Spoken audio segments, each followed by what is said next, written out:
Okay, Forte.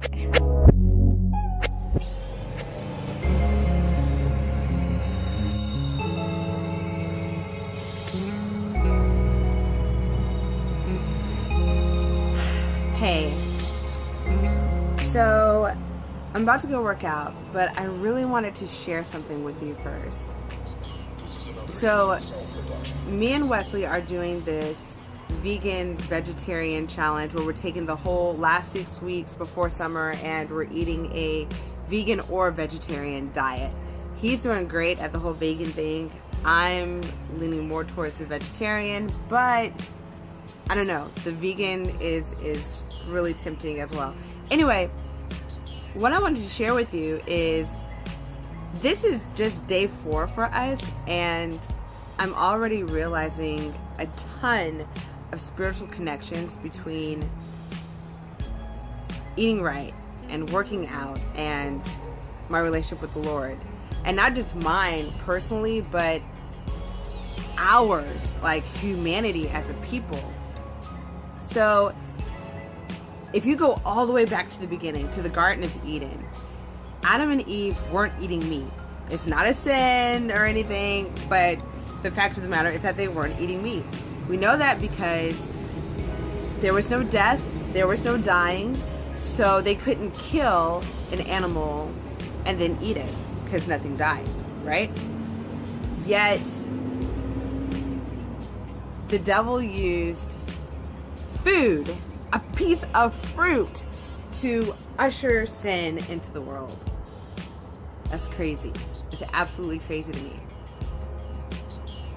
And then if you look at the story of the Israelites, when they were freed from Egypt, and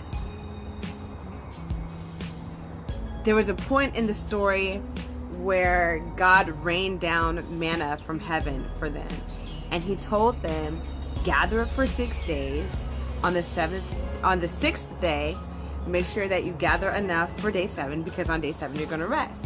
Now, that whole 7th day thing was super important because, number one, they have been in slavery forever, so they needed to learn that they were free, and their minds needed to be transformed on what that looked like and felt like to be free. Number two, they're in the middle of freaking nowhere, so they had to learn how to depend on God in a way that they hadn't had to before. And then lastly, there was a lesson of self-control there. How do we know that there's a lesson of self-control there? Because if they gathered more than what they were supposed to on the other days of the week, it would spoil and it would rot and it would be no good the next day. Food and God. We also see it with Daniel, right? I mean, as Christians, we've all done the Daniel's fast at least once, right? But where does that come from? That comes from Daniel being trained as a soldier and him saying to the king, yo, I can't eat that stuff, but let me eat my fruits and vegetables and my whole grains, and I'll show you that I can be just as strong, if not stronger, than those soldiers who are eating all that crap. And of course, he proved it. He was right. He was the strongest. Food and God. And then my favorite, we see it with God himself. When he comes in flesh as Jesus, and he's on the mount, and he's fasting, and the devil comes to him and tempts him, and he tells him, you're hungry, turn these stones into bread, bro. You're God, feed yourself. And what does Jesus tell him? He says, man shouldn't live by bread alone. It's crazy, right? All these examples in the Bible of food and how the enemy tries to use it against us. He uses it to hold us back and keep us down, and he uses it to make us physically unable to fulfill our callings. And I'm not even talking about the big stuff, right? The stuff that we consider, oh my gosh, that's a calling. I'm talking about our everyday callings as a mom, as a wife.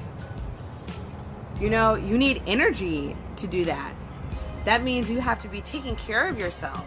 You have to eat right. You have to exercise so that you have the energy to do what God has called you to do.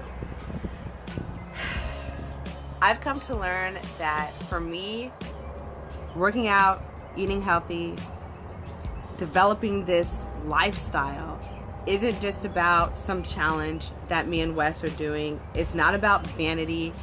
It's not even for whatever. I do this as an act of worship unto God. Taking care of our bodies is an act of worship. It's kind of neat, huh?